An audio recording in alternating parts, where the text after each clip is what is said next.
Morning, Iron Horse. Thanks for showing up. I'm in my colleague Mr. Sang's room, sitting in a big classroom, big ceilings, a lot going on when we sat down. And I was telling the story about how it's really hard for me sometimes when I do mindfulness because I have such a strong thinking mind. So if that's the case for you, then you're not alone. I think it'd be cool to start off with a story. You could listen to it with your eyes open, your eyes closed. Before we begin, how I was introduced to the practice was through the Warriors, the Chicago Bulls, the LA Lakers.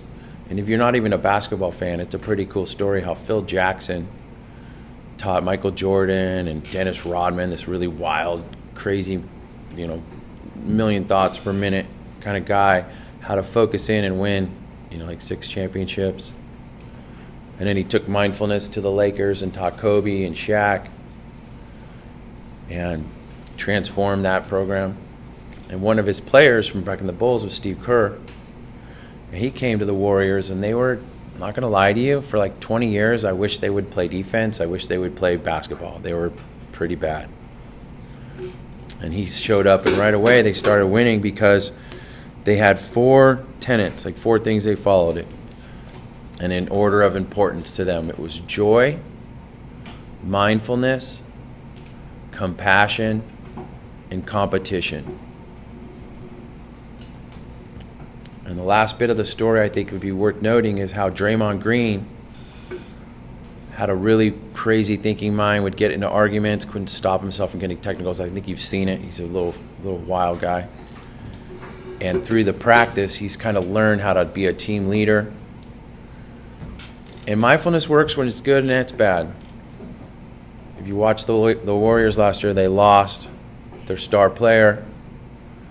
And then Klay Thompson blew his knee out, and he went back on the court and shot 2 free throws. That's how bad he wanted to win, with a blown ACL. And it's sad they didn't win the championship and all that, but I think they're winners just for the focus that they showed the world. They had a chance. So I hope that story kind of motivates you maybe to try this practice. So settle in now to your posture that's going to kind of signify that you're going to sit for 5 minutes or so. I have my back against the chair. Some people lay down.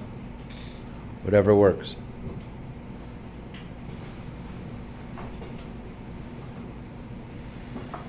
So focus on the breath.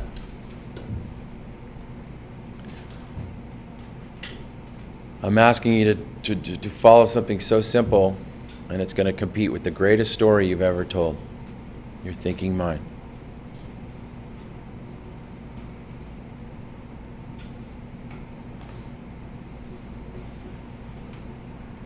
And if you've been doing the sits, you know the tools we have. You could count the breath.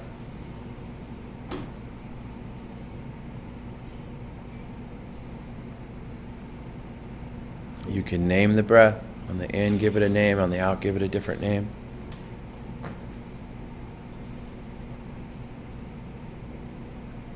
If you have somebody around you that's not trying right now, that's good for your practice. You try not to let the distraction stop your focus. You're training your awareness to follow something. And the breath's a really good tool for that.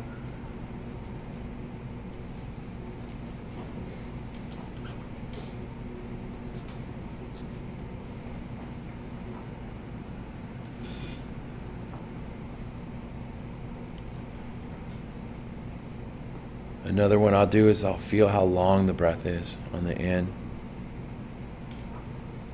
I'll notice how long it is on the out.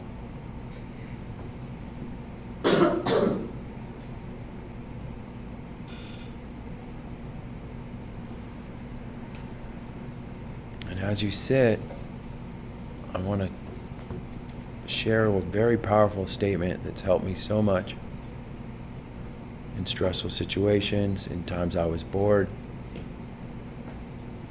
times I was having anxiety. I would remind myself that right now it's like this. The mind is like this. The body is like this. Thoughts are like this. Your heart is like this.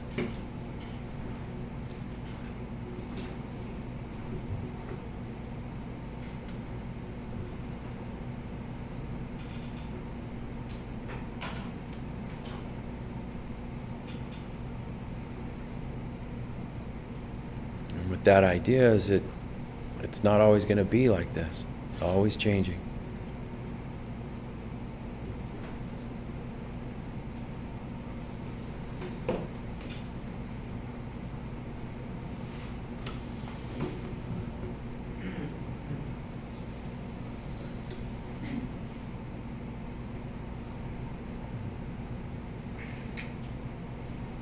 Think of this as remembering when you forget. You were following the breath you were calling it a name, and then you got lost in a thought, a past, future. Even what's happening right now, you can sometimes tell stories about that.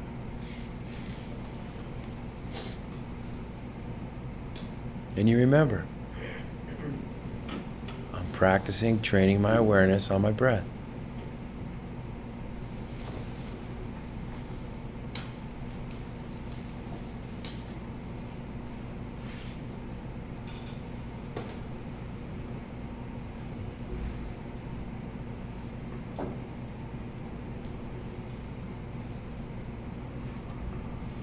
And the more you practice, I promise you, the longer those periods will go where you're following the breath.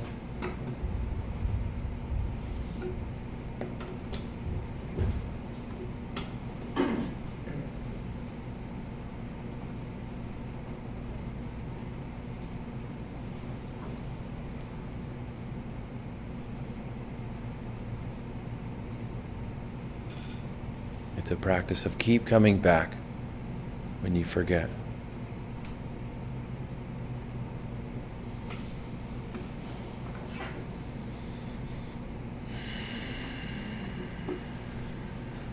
Thanks for that. I hope that helped a little bit. Clear it up. Have a great Friday.